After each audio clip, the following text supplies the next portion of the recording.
we can bring the Shaheen-Portman energy bill to the Senate floor for a vote. That's what this amendment would do. I hope we have that opportunity. Thank you very much, Madam President.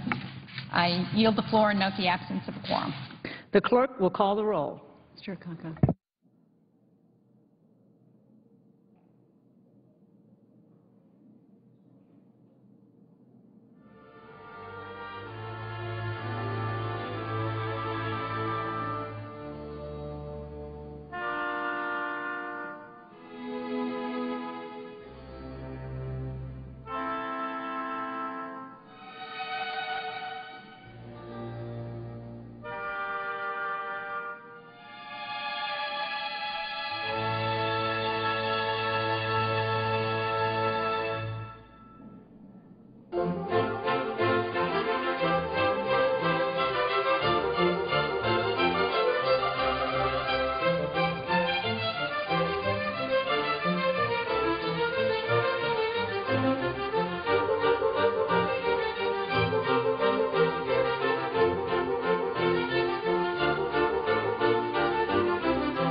The Senator from Utah. I ask unanimous consent that the quorum call be rescinded. Without objection. Madam President, today we are debating a bill called the Bring Jobs Home Act. Now, we live in serious times. We have a debt fast approaching $16 trillion. Millions remain out of work, and economic and job growth has slowed to a crawl. Times like these demand serious economic answers. So it is important that we all understand the utter lack of seriousness of this proposal. The only thing serious about Bring the Jobs Home Act are its flaws. The Bring Jobs Home Act would deny deduction for ordinary and necessary business expenses to the extent that such expenses were incurred for outsourcing.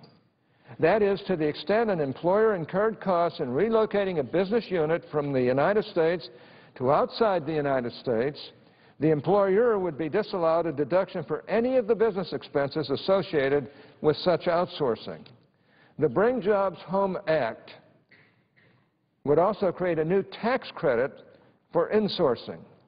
That is, if a company relocated a business unit from outside the United States to inside the United States, the business would be allowed a tax credit equal to 20% of the costs associated with such insourcing. On the surface, this proposal might sound reasonable. As sound bites go, the President's re-election campaign and the Senate Democratic leadership have apparently decided that they can make some political hay with this proposal. But as substantive tax policy go, this proposal is a joke. First of all, the amount of money involved is trifling. According to the nonpartisan Joint Committee on Taxation, this bill's deduction disallowance provision will only raise about $14 million per year. That's 14 million, not billion with a B. It's million with an M. Let's put that in perspective. This bill is supposedly a critical tax incentive to create jobs here in the United States. Yet, according to the Joint Committee on Taxation, a nonpartisan committee, it will only raise about $14 million per year in this multi-trillion-dollar economy. Meanwhile, President Obama's campaign has now spent $24 million on ads attacking his opponent and attacking what he considers to be outsourcing, which his opponent hasn't done. The American people want us to address our fiscal situation and to create the conditions for robust economic and job growth. And how are the President and Senate Democrats spending their time? Advancing a proposal that raises less money in 1 year than the amount the President's campaign has spent attacking Republicans on this topic on television. If Democrats meant this as a serious revenue raiser for the government, we would all be better off if the Obama campaign had simply sent its $24 million to the Treasury Department for disbursement to insourcers rather than spend it on ads attacking American global businesses. And I think the President might get more credit for that. Simply put, this bill is misleading. Its supporters would have you believe that under current law, there is some special deduction that exists for moving jobs outside of the United States of America. That is simply false. Rather, there has always been a deduction allowed for a business's ordinary and necessary expenses, and expenses associated with moving have always been regarded as deductible business expenses. So allowing a deduction for these expenses is not a special thing. It is the rule. Disallowing this deduction would be the exception, an extraordinary deviation from current tax policy. Yesterday, I heard my friends from the other side say we need to end a tax deduction for jobs that a business sends overseas. I have a letter from the Joint Committee on Taxation addressed to the bill's authors that includes an analysis of their bill and a score. I ask unanimous consent to enter a copy of the letter in the record. Without objection. Thank the Chair. Paragraph 2 of the letter says, and I quote, "Under present law, there are no specific tax credits or disallowances of deductions solely for locating jobs in the United States or overseas. Deductions generally are allowed for all ordinary and necessary expenses paid or incurred by the taxpayer during the taxable year in carrying on any trade or business which includes the relocation of business units. Now, perhaps my friends on the other side take issue with a description of tax policy from Congress's nonpartisan official scorekeeper. Well, if they do, I invite them, or the President for that matter, to show me the provision of the Internal Revenue Code which contains a deduction for shipping jobs overseas. Let me just mention, this is the Internal Revenue Code. It's getting so big you can hardly handle it. Maybe Joint Tax and I are wrong. So I will keep the tax code right at my desk. And if one of my friends wants to leaf through the code and show me the section that provides a deduction for shipping jobs overseas, I will stand corrected. They can't. It's not in here, this huge conglomerated mess that we'd like to reform and won't be reformed until there's a change in administration. This administration is in the habit of pointing fingers every which way, blaming everyone but themselves for our weak economy and pathetic job growth. Just the other day, the Treasury Secretary blamed Europe and rising oil prices for our economic slowdown. Yet he did not discuss the pall of uncertainty that Democratic politicians, including his boss, are putting over the economy with their refusal to extend the 2001 and 2003 tax relief unless they get their way on tax increases for small businesses. According to an analysis by the American Action Forum, the fiscal cliff facing American taxpayers is now twice the size of total GDP growth this year. If we drive over this fiscal cliff, as the President and Senate Democratic leadership are now threatening, the likelihood that small business will hire will decrease by 18%, and the effective marginal tax rate for many workers and small businesses will go over 50%. At least in part, and I would say in significant part, is the complete failure to provide certainty and pro-growth tax policies to America's families and businesses that is really dragging our economy down. And proposals such as the one before the Senate today are not helping either. They increase uncertainty for the businesses that will grow our economy and hire new workers. It is another example of the Obama administration's Washington knows best philosophy.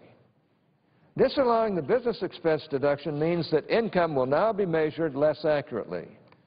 Gross receipts minus business expenses equals income. And that's what both accountants and economists tell us. But even though economists, accountants, and businesses all measure income one way, Washington will now measure it another way. Not only is this bad for business, but by disallowing deductions for certain business expenses, this proposal would measure income less accurately. And when the government's main source of revenue is the income tax, it is rather important to measure income accurately. Ultimately, we know that this bill is devoid of serious content because it is the product of political, not economic necessity. This bill is a soundbite, not sound tax policy. There really aren't a lot of dots to connect here. Really, the genesis of this bill's politicization or privatization can be traced in a straight line from 1600 Pennsylvania Avenue to the President's re-election headquarters in Chicago. This bill is called the Bring Jobs Home Act, but its Democratic proponents have not presented any evidence of the number of jobs, if any, that will return to America if the proposal becomes law. During comments in support of the bill, the sponsor referred to a chart that said, and I quote, "In the last decade, 2.4 million jobs were shipped overseas." But the sponsor tellingly did not say that the bill will bring 2.4 million jobs back to America. The proponents of this bill have not even told us that jobs will return to America if this bill becomes law, much less how many jobs. The answer is probably none. But that is exactly the sort of question we would have explored had this bill been produced by the Senate Finance Committee. rather than by some campaign consultant in Chicago. The Senate Finance Committee would have held hearings, we'd have talked to the experts, we'd have looked at people's comments on both sides of the issue. Then we would probably have had a markup. It could have been brought to the floor with full Finance Committee support, except we would never pass a bill like this in the Finance Committee, in my eyes. Well, not with any real good intent. It is disappointing that even though the sponsor of this bill is a member of the Senate Finance Committee, the bill's sponsor chose to bypass that committee. This bill has come straight to the Senate floor without being vetted by the committee. Her colleagues on the committee would likely have some valuable feedback for her. Both staffs on the committee would likely have valuable expertise that they could bring to bear on this proposal. That is why I anticipate moving to commit this bill to the Senate Finance Committee. And how does this bill fit with tax reform? Many on the other side say they want tax reform. I think it is fair to say that there is a consensus that tax reform means getting rid of tax expenditures so as to decrease tax rates. The mantra is broaden the base and lower the rates. But this proposal would create new tax expenditures. It would narrow the base. Another major goal of tax reform is simplification. But this proposal would make the tax laws even more complicated. This proposal is the antithesis of true tax reform. Rather than coming up with more sticks to punish American businesses that compete globally, as this proposal does, we should be coming up with more carrots to encourage American businesses as well as foreign businesses to make America a more attractive place to expand, hire, and invest. And of course, the best way to do that, consistent with free market principles, would be to lower the corporate tax rate. But by creating new tax expenditures, as this act would do, it becomes all the more difficult to lower the corporate tax rate. If we really want businesses to locate and hire in the United States, then we need to do what we can to make sure that they are glad they are incorporated in the United States and that their headquarters are in the United States. As it stands right now, because of our worldwide tax regime, many global corporations have their parent company in the U.S. as a matter of historical accident. If they had to do it all over again, they very well might decide to incorporate elsewhere in the world. The way to address that, the way to make sure that the U.S. is a place global businesses want to incorporate, is to transition our current worldwide system of taxation to a territorial tax system. A territorial tax system would only tax businesses on the profits they make in the U.S. This way, businesses would not be discouraged from incorporating in the U.S. Now, if a business incorporates in the U.S., all of its worldwide profits are subject to U.S. tax. It is certainly true that a territorial tax regime must be done right and that the devil is in the details. But it is also clear that territorial tax regime proposals could lead to greater investment in the U.S. and more headquarters jobs in the U.S. A territorial tax regime would put American businesses in a more competitive position when competing internationally. A territorial tax system would make us more consistent with major developed countries. So it is amazing that President Obama has decided to demagogue this issue as well, undermining the future jobs prospects of millions of Americans for years to come in order to secure his own job for another 4 years. Not content to grossly misrepresent the issue of outsourcing, he's now doing the same with territorial taxation. And that's in spite of the fact that his own agencies have been for it. For a person who claimed last week that he just cares so darn much about policy, he has an odd way of showing it when he campaigns. In the 2008 election, he fundamentally misled the American people about key aspects of the health care proposal put forward by my friend and colleague from Arizona, Senator McCain. In doing so, he kicked the legs out from a reasonable and growing consensus about how best to reform the nation's health care system. And he did so only for his own political gain. His selfish acts on a territorial tax system have a similar flavor, and they promise to make tax reform much more difficult in the future. Now, it's hard to see how this president could lead the country on tax reform He attacks territorial tax regimes. With a $4.5 trillion tax increase looming at the end of the year, essentially freezing job creation and economic growth, his allies in the Senate are debating this effectively useless bill on outsourcing. His administration called for the so-called Buffett tax, essentially creating a new alternative minimum tax that would provide trivial revenues and tax capital gains at higher rates than even President Carter wanted. Some say it would have given us maybe 8 days of spending here in Washington. After waiting years for a corporate tax reform proposal, this past February, President Obama's administration put out a series of bullet points, their so-called framework for corporate tax reform, all fluff and no details. Tax reform is critical if we want our economy to grow and if we're going to get out of our current jobs deficit. But given this mediocre track record, I just do not think that the President can be relied upon to lead this nation on this issue. Not in 2012, and not in the second term either. To the extent that the President's tax agenda is not attributable to politics, it can be blamed on his odd view of our economy and the businesses that grow it. I think it is fair to say that the President's worldview is fundamentally out of step with that of ordinary American taxpayers. Just the other day, while campaigning in Virginia, the President laid out his economic vision. Channeling the economic know-how of Harvard Law's faculty lounge, he told the crowd, if you've got a business, you didn't build that. Somebody else made that happen. As Charles Krauthammer put it, spoken by a man who never created or ran so much as a candy store. Now, I don't want to demean candy stores, but that's a fact.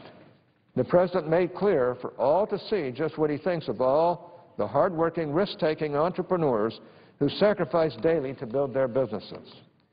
His perception is that hard work and sacrifice of those business owners and their families has nothing to do with their success. Any success they have is owing to good luck and big government. The fact that we have built some roads and so forth. My guess is that not only American business owners, but most Americans disagree fundamentally with this assessment. The President clearly does not understand or deliberately ignores economic incentives and the way that they lead to business growth and job creation. This is certainly on display on policy, or in the policy that will forever define this President, Obamacare. Good intentions are not enough, and Obamacare's small business tax credit is a case in point. This credit was designed to encourage small employers to offer health insurance. The promise was that over 4 million employers would claim $2 billion in tax credits to help pay for health insurance. The reality? Only 309,000 taxpayers claimed the credit for a total of less than $416 million. Why was the credit such a failure at achieving its well-intentioned goal? Well, a picture is worth 1,000 words, so please look at this chart. Can you imagine what a business owner must think when they encounter an administrative nightmare like all of this? The Obamacare tax credit for small businesses gives red tape a bad name. Talk about a bureaucratic straitjacket. No wonder the business community has failed to embrace Obamacare. Mr. President, this issue of Obamacare's manipulation of the tax code and its historic tax increases are deserving of extended remarks. For now, let me just say that we should be pursuing laws that will help, not harm, businesses and middle-class taxpayers. The bill we are discussing on the floor today, like Obamacare, is not going to help. Madam President, I suggest the essence of a quorum. Clerk will call the roll. Mr. Akaka.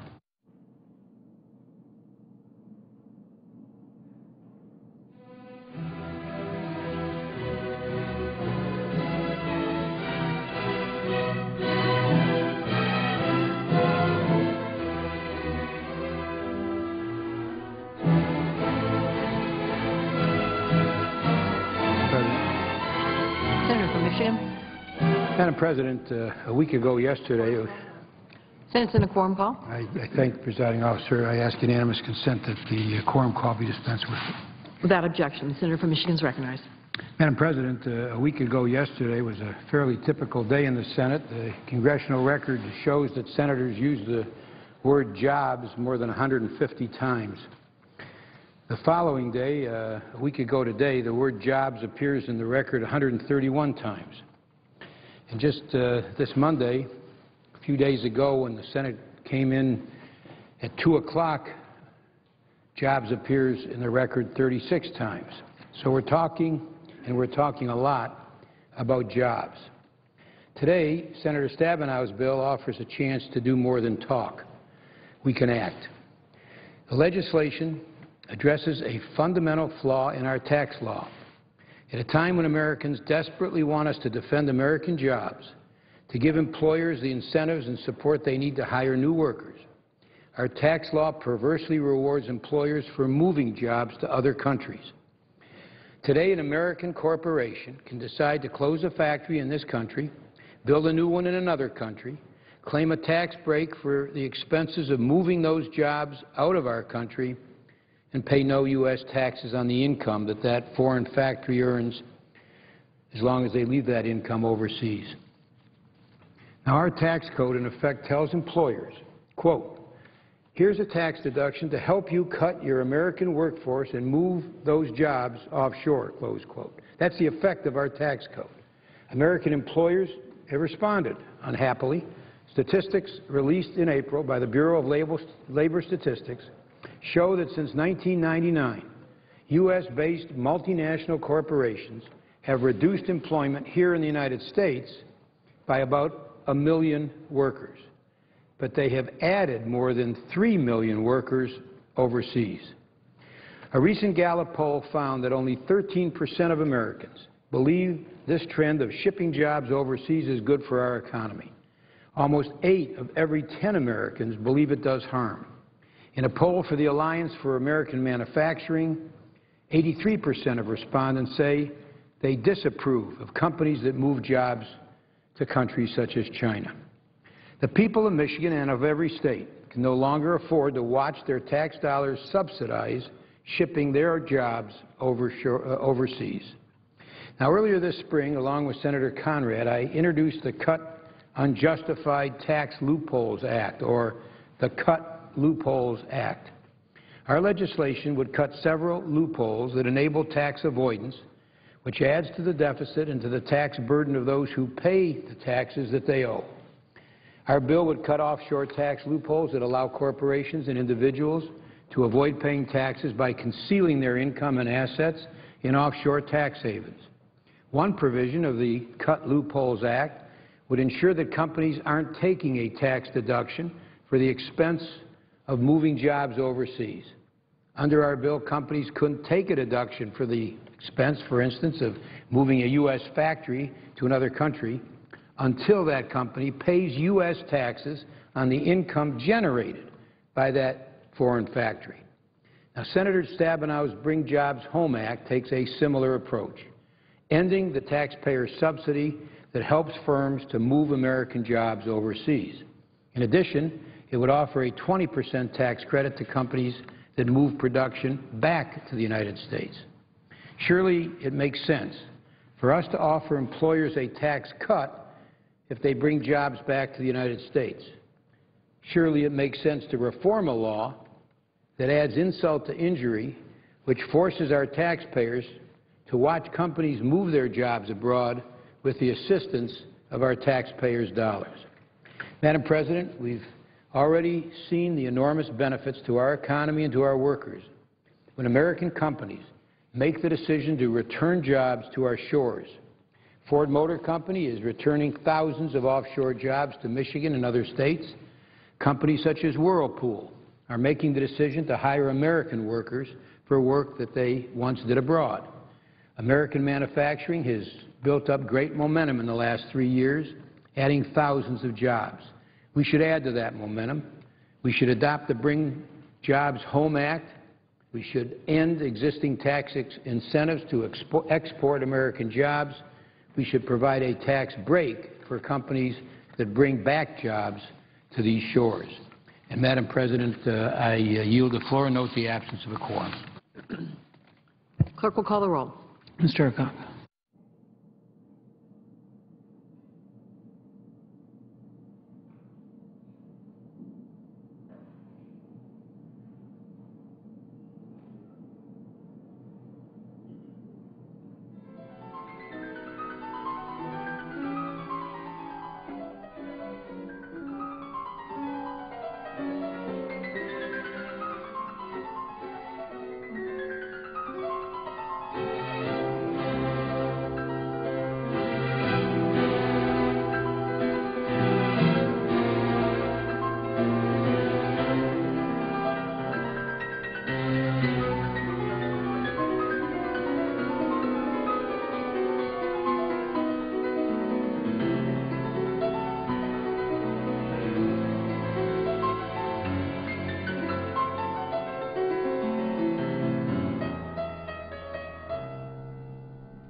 Madam President, Senator from Kentucky. ask unanimous consent that we dispense with the quorum call. Without objection. There is a doctor in Pakistan by the name of Shakil Afridi. He's been identified as a doctor who helped us with information in order to get bin Laden. The Pakistan government has now put him in prison for 33 years. I think this is an abomination. Now, while we can't tell countries what they must do with their internal affairs, we certainly don't have to reward them with taxpayer money when they put someone in prison who is attempting to help America. My point and my message to Pakistan, if you want to be an ally, act like it. Putting this man in prison for 33 years for helping America get bin Laden, which Pakistan was ostensibly supposed to be doing, is a real travesty of justice. Bin Laden lived for nearly a decade in Pakistan, in a city, living comfortably, a mile or two from one of their military academies. We finally got him, but it doesn't appear as if we got him with much help from the Pakistani government. So now this doctor's in prison for 33 years, and how does President Obama respond? President Obama this week gave him $1 billion, an additional $1 billion. We're rewarding bad behavior with more money, with more of your money, money we don't even have. We have $1 trillion deficit, and we're giving them an extra $1 billion. So yesterday, we were supposed to have an appeal. Dr. Afridi, the doctor who helped us, was supposed to get a chance to try to prove his innocence, and his trial's been indefinitely delayed. We have requested from the Pakistani embassy, we've requested is there going to be a trial? We would like to know when's the date been set for his appeal? We've gotten no answer. We've requested this information from President Obama's administration, from his State Department. Will Dr. Afridi get a trial? When will his trial be? We've gotten no answer. If we can't get an answer on this, if they're going to continue to hold this man, I see no reason to send taxpayer money to Pakistan. I have the votes and the ability to force a vote on this issue. My plan is next week to force a vote on this issue. The vote will be on ending all aid to Pakistan, ending the aid until this doctor is freed. This is not a question I take lightly. This doctor's life is now being threatened. The information minister from that particular province in Pakistan says that they want him transferred because they have death threats on a daily basis to him. They're worried about other prisoners killing him. I would hate to have this on the conscience of the Obama administration if this doctor who helped us get bin Laden is killed in prison. I would hate to have this on my conscience in Pakistan if they have an innocent man behind bars whose crime is helping America if he were to be killed in prison. At the very least, the Pakistani government ought to immediately get him into a safe prison in one of the larger cities outside the tribal regions. So we're concerned about Dr. Afridi's safety. We're concerned about imprisoning him for life for helping America. We're also concerned about American taxpayers' money being taken from hardworking Americans and sent to a country that seems to disrespect us. I'm all for cooperating with Pakistan. I hope they will continue to work with us, but you shouldn't have to buy your friends. We just gave them an extra $1 billion, and yet they continue to disrespect us by holding this man in prison. I'm very concerned about his safety. I'm concerned that his appeal was not heard today and that his trial was canceled. And next week, if we don't have answers on his trial, we will be here on the floor until I get a vote on whether or not we should continue sending money to Pakistan while they hold him. This is a very important issue for Americans, and I hope all across America people are going to ask themselves and call their senators and say, you know what, I'm not so sure we should send our hard-earned dollars to Pakistan when they treat us this way. Thank you, Madam President, and I yield back my time. Madam President. Senator from Maryland. Thank you, Madam President. I have taken the floor of the Senate on previous occasions to talk about our aged water infrastructure and the need for financing. I've talked about the state revolving funds, which is the principal funding source for our local governments being able to upgrade their water infrastructure. I've talked about the need for safe drinking water and how that is being compromised. I've also talked about the fact of the way we treat our wastewater and the health risks involved in an aged infrastructure. And I've taken the floor at different occasions to talk about the consequences of our failure to act. I've made it clear that if we move forward with water infrastructure projects, it will not only provide the type of infrastructure we need for public health, but will also create jobs and opportunity in our community. I have the honor of representing the state of Maryland in the United States Senate, and we have some very aged communities that are in Maryland. One of those, of course, is my home city of Baltimore, where the water infrastructure is historic as some of its buildings, well over 100 years old. We've talked about this issue, but, Madam President, I just want to bring to your attention that this past Monday in Baltimore, a 120-year-old water main broke, creating a massive crater in downtown Baltimore on one of the busiest streets in our city. I've been told it's going to take a couple weeks before that can be fixed. I've also been told that as a result, downtown Baltimore was flooded and sending thousands of workers home, costing businesses countless loss of revenue. Now, okay, you say, well, these things happen. Well, in Baltimore, we have a water main break at the rate of about 2 or 3 a day, causing a lot of cost because our city workers have to go out and dig it up and have to cut off water service. Homes are inconvenienced by not having the ability to get their water. And we go through this cost again and again. What we need to do is upgrade our water infrastructure. We all understand that. We need to make that investment. And these major water main breaks are becoming more a reality. In 2008, we saw River Road in Bethesda turned into literally a river, where we had to use helicopters in order to rescue people because of a water main break. In October 2009, we saw in Dundalk, Maryland, right outside of Baltimore, a major break that flooded thousands of homes, causing incredible inconvenience to that community. And just a year ago, not far from where we are right here, we saw a major water main break in Prince George's County, closing the Washington Beltway, causing a lot of homeowners to be without water for an extended period of time. The water infrastructure in this country is in desperate need of new attention and greater investment. That's true in our wastewater treatment facility plants. It's true in the way that we transport our clean water. Wastewater treatment plants are critically important to prevent billions of tons of pollutants each year from reaching America's rivers, lakes, and coastlines. In so doing, they help prevent waterborne disease and make water safe for fishing and swimming. Some 54,000 community drinking water systems provide drinking water to more than 250 million Americans, keeping water supplies free of contaminant that cause disease. There's an ongoing degradation of these systems, and it's putting our human health directly at risk. Many of our water and wastewater systems are outdated, with some components across the country over a century old. This aging infrastructure contributes to the 75,000 sanitary sewer overflows that occur in the United States per year.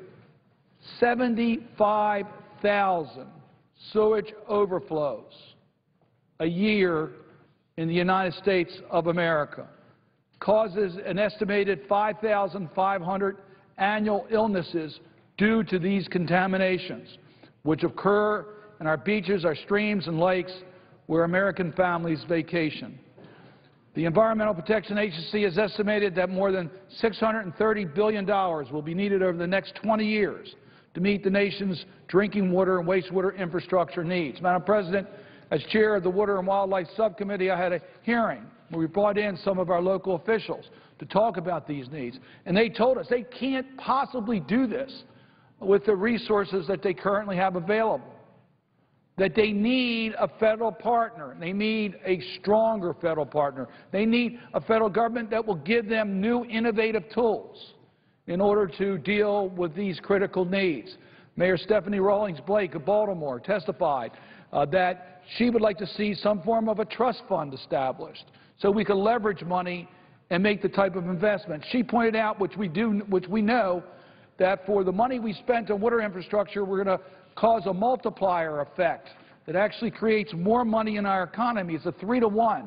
So you put $1 billion in water infrastructure improvement, it creates $3 billion of economic activity in our community, allowing us to create more jobs at the time we also improve our water infrastructure for public health and for economic development. This makes sense.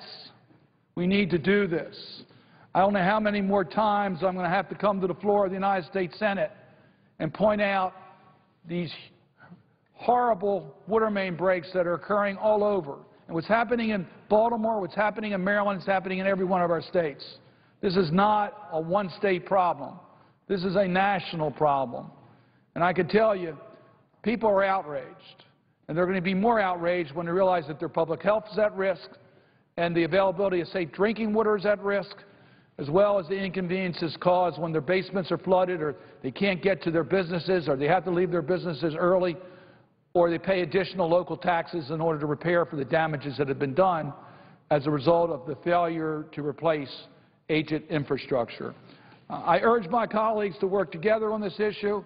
Let's make sure that we have a budget that makes sense for this country, but that allows us to invest in the types of investments that are important for America's future. We've talked about that with transportation infrastructure. We've talked about that with energy infrastructure. The same thing's true with water infrastructure. And I look forward to working with my colleagues on both sides of the aisle so that we can provide the tools and resources to allow our economy to grow and our local governments to be able to upgrade their water infrastructure systems. With that, Madam President, I would suggest the absence of a quorum. Clerk will call the roll. Mr. Aycock.